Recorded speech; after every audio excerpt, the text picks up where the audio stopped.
Welcome to the kingdom of Avancia. I am Aduro, a good wizard residing in the palace of King Hugo. You join us at a difficult time. Let me explain. The ancient scripts say that our peaceful kingdom shall one day be plunged into peril. Now that time has come.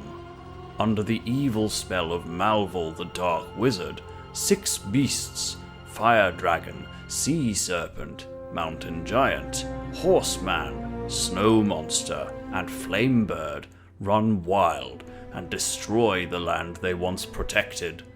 Avancia is in danger, but the ancient scripts also predict an unlikely hero. It is written that a boy shall take up the quest to free the beasts from the curse and save the kingdom. We do not know who this boy is, only that his time has come. Avancia salutes you, Aduro.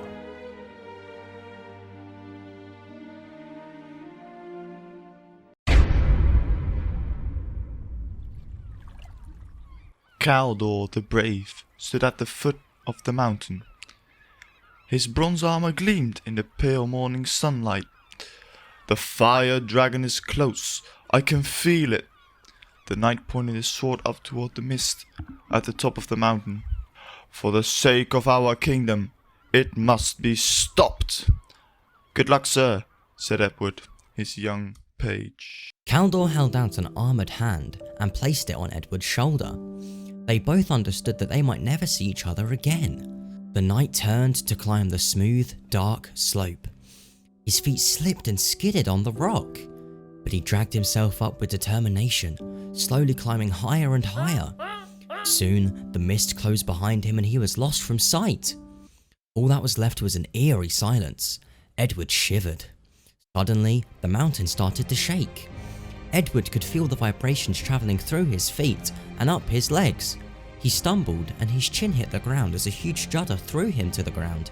There was a metallic taste in his mouth. Blood. Caldor! Edward yelled, scrambling to his feet as the rock shifted beneath him. Come back! But his voice was lost in the grinding sounds that filled the air. The whole mountain shook violently. Was it about to come crashing down on him? Edward was seized with panic. Heart pounding, he looked up and saw 2 overhanging rocks start to move. Their sharp edges caught the light as they edged out. Suddenly, they slashed through the air like giant axe heads. Edward flinched. As the mist cleared, he glimpsed Caldor clinging to the side of the mountain. Then something reared up beyond the net, and Edward saw the flash of an eye and the thick scales of leathery skin. It was the spiked head of a huge dragon. Suddenly everything made horrible sense. Glancing down with a rush of fear, Edward realised he was standing on the dragon's tail, and that Caldor was holding on to the monster's back. And those 2 overhanging rocks were the dragon's mighty wings.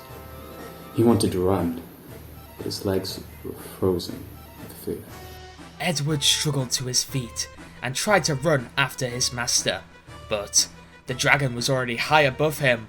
I let out a huge roar and a jet of orange flame hit up the sky, the thing up there.